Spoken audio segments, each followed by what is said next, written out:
किसान भाइयों, अगर आप सोयाबीन, कपास, टमाटर, मिर्च, बैंगन इसी फसलों के अंदर अगर कोई कॉम्बिनेशन का स्प्रेइंग करना चाहते हो और वो आपकी फसल एक आध बार 4 फीट के अंदर बढ़ने वाली भी होगी, तो आज का यह वीडियो आपके लिए बहुत ही महत्वपूर्ण होने वाला है, क्योंकि आज के इस वीडियो के अंदर हम आपको बताने वाले हैं एक स्प्रेइंग कॉम्बिनेशन जो कि आपका पैसा भी बचाएगा और लंबे समय के लिए बहुत ही अच्छी तरीके से काम भी करेगा।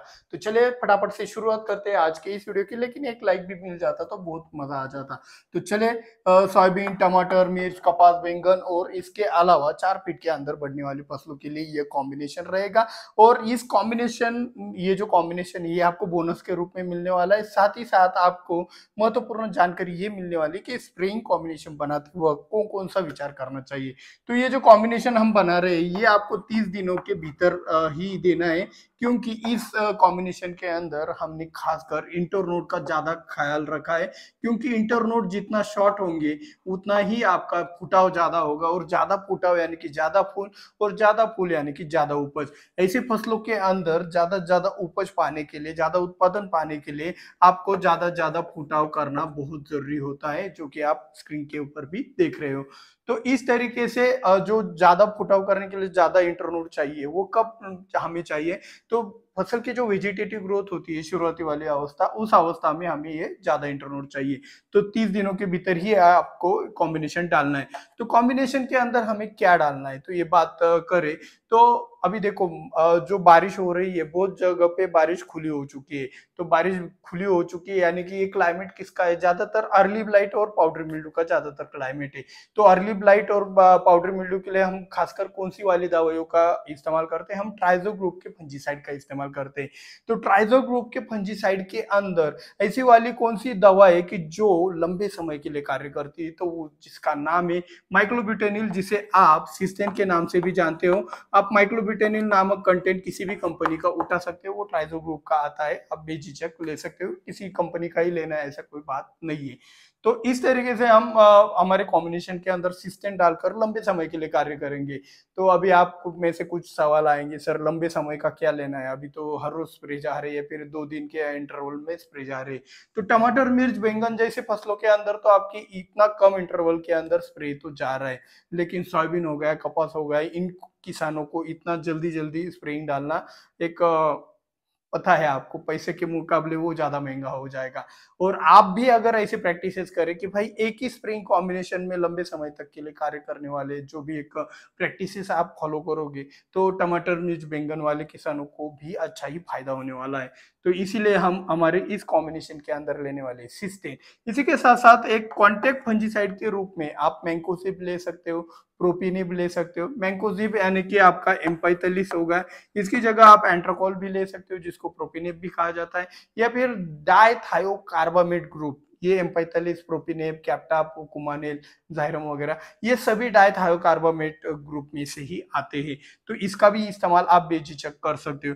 तीसरा एक पॉइंट आता है कि अभी बारिश खुल चुकी है, बहुत जगह पे ज्यादा बारिश नहीं पड़ रही है, थोड़ी बारिश पड़ के खुल गई है, तो यहाँ पे कीटकों का अटैक भी ज्यादा हो सकता है। तो हमें एक ऐसा इंसेक्टिसाइड इस्तेमाल करना है कि जो ज्यादा महंगा भी नहीं हो, बजट में हो और अच्छा भी हो। यानी कि यहाँ पे सिंपल वाले इंसेक्टिसाइड डालकर हमारा काम नहीं बनने वाला।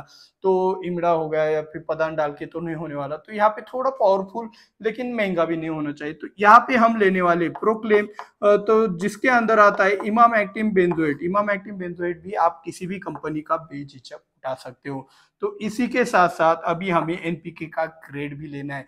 तो अभी एनपीके का ग्रेड लेना है, तो एनपीके का ग्रेड कौन सा लेना चाहिए, तो सिंपल वाली बात है कि एनपीके का ग्रेड हमें ऐसा चाहिए कि जो हमारे शॉर्ट इंटरनोड को बरकरार रखे। यानी कि हमारे फॉस्फोरस बेस्ड एनपीके ग्रेड को हमें हमारे इस कॉम्बिनेशन के अंदर डालना है। तो कौन कौन से है, तो 1261, 1340, 13 और 5234। तो आपके जमीन के अंदर पौधे का विकास ज्यादा होता होगा, आप 5234 का इस्तेमाल कीजिए। आपके जमीन के अंदर पौधे का विकास ही नहीं होता है, नेचुरली शॉर्ट इंटरनोड आता है, तो बहुत अच्छी बात है, ऐसी फसलों के अंदर आपको उपज भी मिल जाएगा।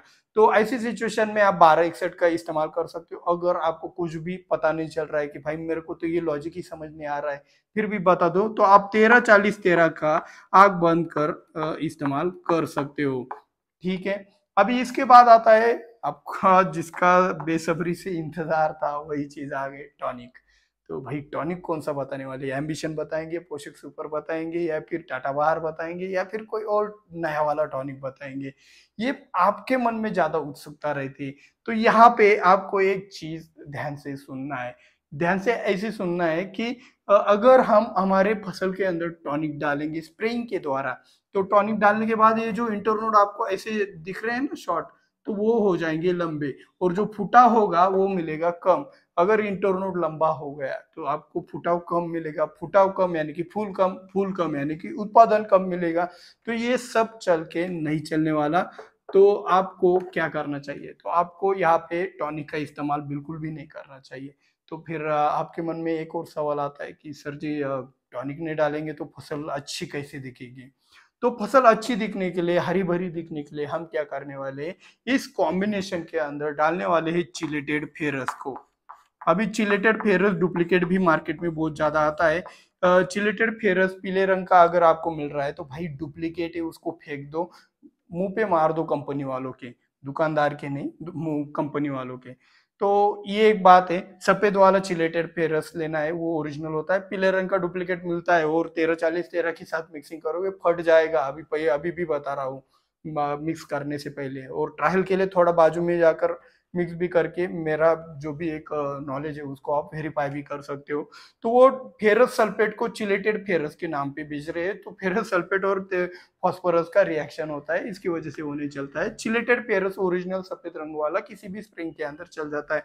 अगर हमारे पास पावर होता तो भाई हमने तो इनको कब का खत्म कर दिया होता। लेकिन थोड़ा जिसका काम वो कर सकता है, अभी हमारा काम सिर्फ अवेयरनेस का है, जागृति फैलाना है, तो वही हम कर रहे हैं। तो अभी भी आपके मन में थोड़ा सा धक धुक होता रहेगा कि यार सर जी ग्रीन टोन तो पा लिया, फिर भी मन में एक बात रह गई, एक अफसोस रहता है कि यार मैंने मेरे फसल के अंदर टॉनिक नहीं डाला। तो ऐसे किसानों के लिए मेरे पास आज की खास बात कह लो या फिर कुछ भी कह लो, तो ऐसे किसानों के लिए मेरे पास एक अच्छी बात ये है कि फिर भी आपके मन में अभी भी चल रहा है ना कि सर जी ने यहाँ पे कोई भी टॉनिक का इस्तेमाल नहीं किया, तो हमें तो करना था। तो अगर आपको आपकी फसल और भी अच्छी करनी है और टॉनिक का इस्तेमाल करना है, तो मेरा एक दावा है कि पहले 30 दिनों के अंदर आपको ऊपर से स्प्रेइंग के अंदर टॉनिक का इस्तेमाल बिल्कुल भी नहीं करना है। तो आप कहोगे कि तो टॉनिक का इस्तेमाल कहाँ से करेंगे। हम टॉनिक का इस्तेमाल जमीन के माध्यम से करेंगे, और जमीन के माध्यम से अगर टॉनिक का इस्तेमाल करेंगे तो हम जो भी एक सीवीड है, अलग अलग प्रकार के मार्केट में मिलते हैं, उनका इस्तेमाल करोगे। अभी भी कुछ किसानों के सवाल आएंगे, सर जी मेरे पास तो सोयाबीन कपास जैसी फसल है जिसके अंदर ड्रिप भी नहीं है, मैं तो खुला पानी देता हूँ, तो मैं ये अपना लिक्विड फॉर्मुलेशन कैसे डालूंगा।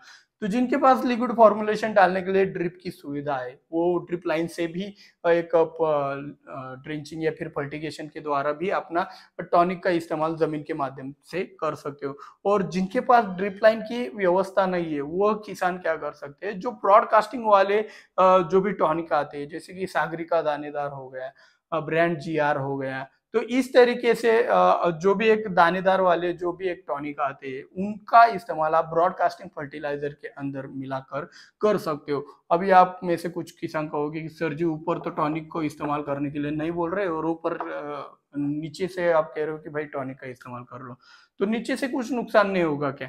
तो किसान भाइयों, नीचे से अगर आप टॉनिक का इस्तेमाल करते हो तो जड़ों का विकास ज्यादा से ज्यादा होगा, और जितना ज्यादा जड़ों का विकास होगा, तो जड़ों का विकास होते होते उसके अंदर व्हाइट रूट्स के अंदर एक हार्मोन तैयार होता है, साइटोकाइनिन नामक। तो वही साइटोकाइनिन नामक आपका ये काम और भी आसान कर देता है।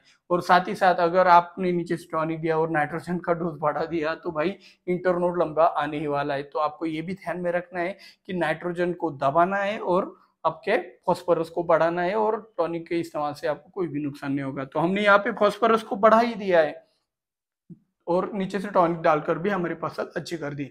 तो चलिए फटाफट से जान लेते हैं इन सभी के डोज क्या है। तो 200 लीटर पानी के लिए सिस्टेन लेंगे हम 100 ग्राम, M45 लेंगे 500 ग्राम, 200 लीटर पानी के लिए डोज है।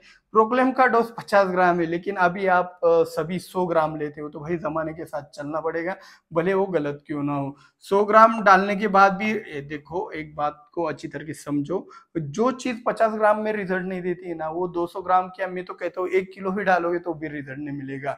तो ये सब चीजें अलग है, फिर भी अभी जमाने के साथ तो चलना पड़ेगा। 100 ग्राम आप ले सकते हो। 13-40-13 500 ग्राम, और चिलेटेड फेरस 200 ग्राम 200 लीटर पानी के लिए आपको छिड़काव के लिए इस्तेमाल करना है। यही डोज 20 लीटर पानी के लिए सिस्टेन लेना है 10 ग्राम, M45 लेना है 50 ग्राम, प्रोक्लेस्टेरा लेना है 50 ग्राम, चिलेटेड फेरस लेना है 20 ग्राम। तो आज का यह वीडियो आपको दिल से अच्छा लगा हो, कुछ भी बात अच्छी लगी हो, तो वीडियो को लाइक और शेयर करना मत भूलिएगा। मिलते हैं अगले वीडियो में। जय जवान जय किसान।